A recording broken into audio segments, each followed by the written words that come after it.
Esses dias eu conheci a história de uma igreja. Por incrível que pareça, eu já passei em frente, mas não sabia dessa história e nenhum guia falou nada. É uma igreja no Egito. Ela se chama, não vou falar errado aqui, Al-Dubara. Uma igreja cristã, evangélica, dentro do Egito, chamada Al-Dubara. Essa igreja, o pastor dela se chama Samé Morris. Essa igreja hoje tem cerca de 8 mil membros. O Egito, para quem não sabe, é um país muçulmano. 8 mil membros. Essa igreja fica na Praça do Cairo. Ela fica bem próxima do Museu do Cairo, que é conhecidíssimo no mundo inteiro. Este homem se formou em medicina, egípcio, se formou em medicina, e no final do seu curso ele sentiu um chamado de Deus para ser pastor. E ele acabou pouco exercendo a medicina. No seu convívio universitário, alguns dos seus amigos, colegas começaram a segui-lo. Essa igreja era antiga e desprezada no Egito, e perseguida. Quando teve, há mais de 10 anos atrás, quase que uma revolução interna, muita gente saiu ferida, não tinha como ser tratada. Ele era médico e tinha alguns outros médicos com ele. E eles transformaram a igreja provisoriamente durante a semana num hospital e atenderam diversos desses feridos. Essa igreja que tinha aí cerca de 1000 membros e não podia crescer, porque o crescimento é extremamente restringido, a pregação é extremamente proibida e punida. Essa igreja, em menos de 10 anos, ela saiu de 1000 membros para mais de 8 mil membros.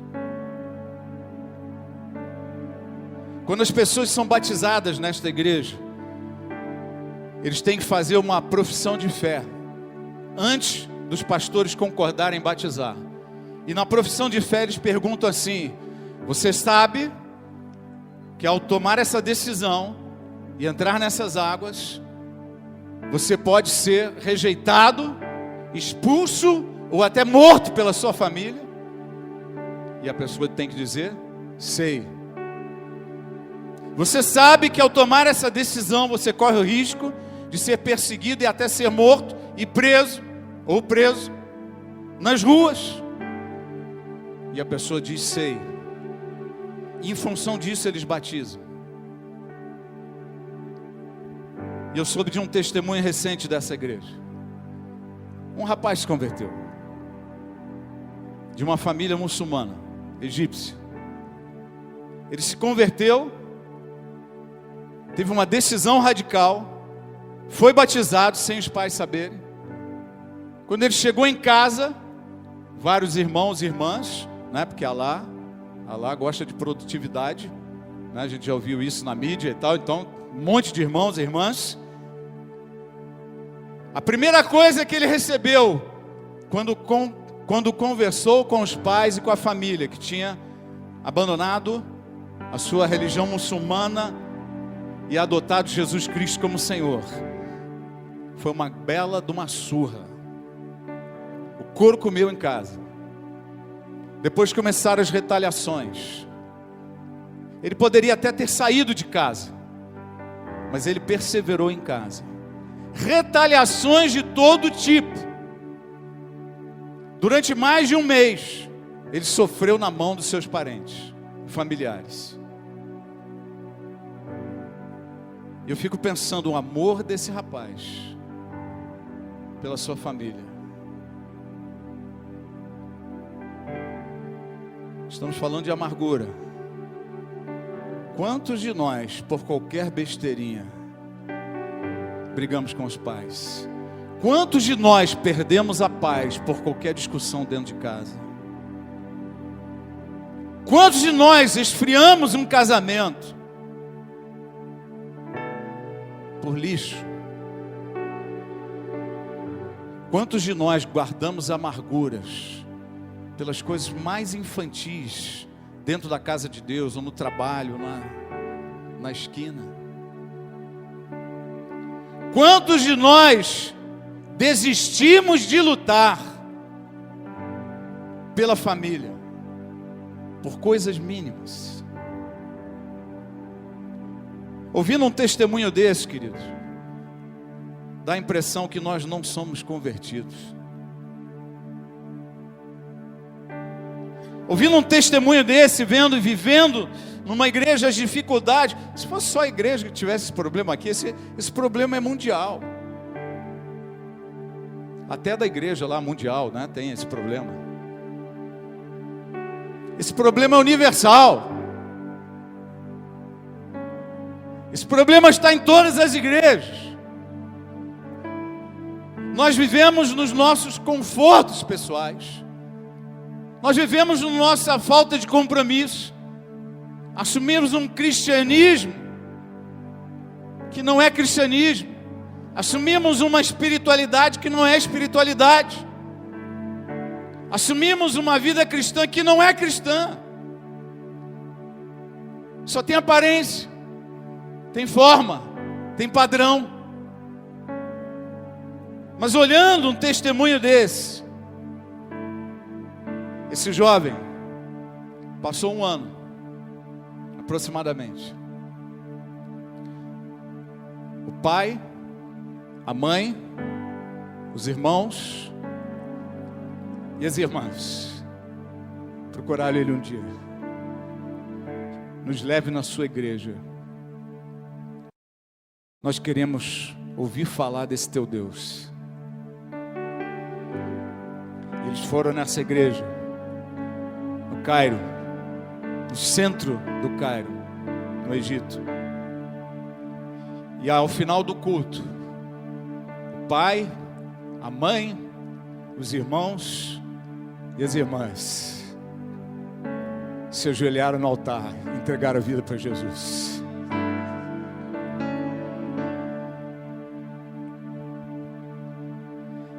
Eu ouvindo o testemunho, eu pensei, foi por causa da perseverança, porque ele não largou e porque ele não desistiu.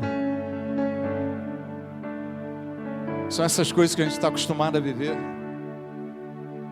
Mas perguntaram para os pais: o que levou vocês a virem até aqui? E a resposta deles foi a seguinte: nós estávamos inconformados com a posição do nosso filho. E nós começamos a colocar veneno, depois de 30 dias, na comida dele, para ele morrer.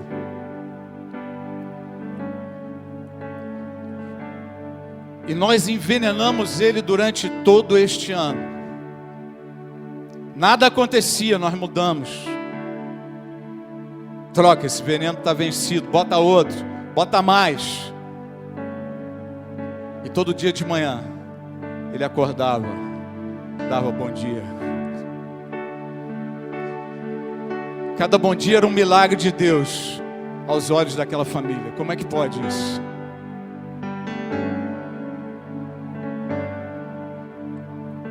E aí eles falaram dentro da igreja, depois de um ano tentando matar ele com venenos, e vendo que nada acontecia, a gente chegou a uma conclusão: que o Deus dele é o Deus único e verdadeiro. Aleluia.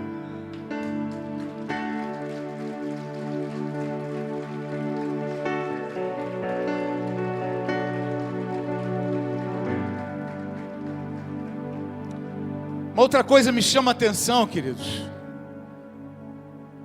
é que esse jovem tomou uma decisão radical e ficou firme nela. Ele não saiu do seu propósito. Talvez ele não estivesse evangelizando ninguém, ele estava lá quietinho, só dizendo: eu continuo crente e eu continuo vivo. Ele pertence ao Senhor e a missão dele era só essa. Durante aquele ano inteiro, continuar crente e continuar vivo. E sabe o que me chama a atenção, queridos? Que quando nós estamos dentro da vontade de Deus, quando há conversão verdadeira no coração, quando há prioridade na nossa alma para o reino de Deus, em primeiro lugar, buscai o reino de Deus e a sua justiça, em primeiro lugar, e todas estas outras coisas vos serão acrescentadas. Buscar em primeiro o reino. E esse rapaz, ele estava lá firme, somente confiando, seguindo uma missão, que ele talvez nem entendesse o que estava acontecendo, não sabia que estava comendo veneno. Ele não imaginava que a família estivesse tentando matá-lo. Embora no testemunho dele, ele falou que eu nem sei por que eles não me mataram. E eles não mataram porque não conseguiram. E eles não conseguiram porque esse jovem, assim como eu e assim como você, se estivermos firmes no Senhor, nada poderá nos tocar. O Senhor nos guarda de toda e qualquer coisa. Quando estamos realmente separados para Deus, nós somos guardados de tudo, irmãos.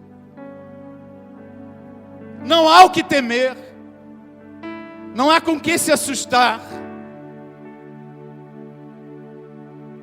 E se cumpriu nele a palavra de Deus, que diz lá no final do Evangelho de Marcos: estes sinais acompanharão todos que crerem, se comer algum veneno mortífero, nada lhe acontecerá. Aleluia!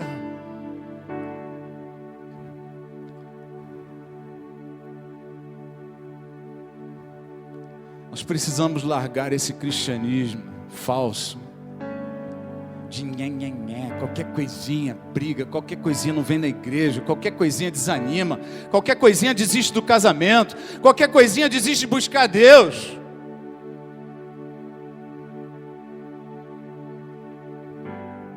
Eu não posso desanimar, me frustrar com os erros dos outros e nem com os meus.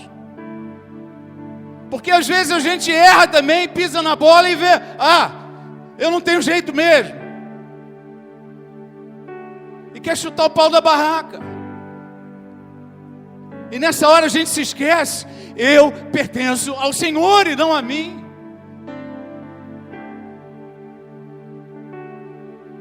Sete vezes cairá, 7 vezes Ele te levantará.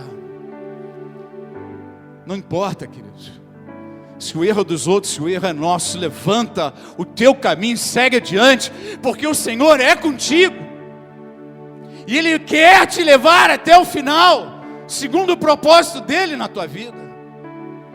E quanto mais separado nós estivermos nas mãos dEle, quanto mais dEle nós formos, mais coisas extraordinárias como essa que nós vimos aqui. O Café com Maná está sendo bom para você?